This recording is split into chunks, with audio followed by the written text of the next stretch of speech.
Hello বন্ধুরা, এখন কথা বলবো কলকাতা ভার্সেস সিএসকের ম্যাচ নিয়ে, যেখানে 3 ম্যাচ পরে হার।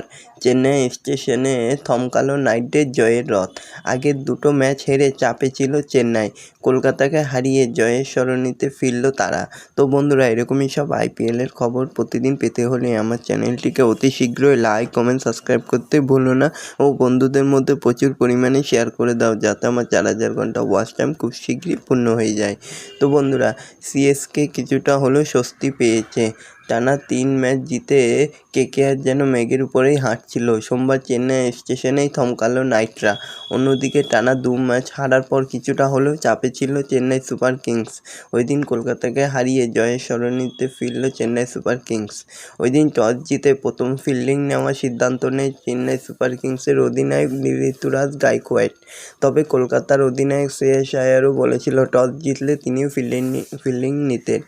দিনের শুরু দেখে বোঝা যায় না দিনটা কেমন যাবে। প্রথম বলেই ফেরেন নাইটদের ওপেনার সল্ট।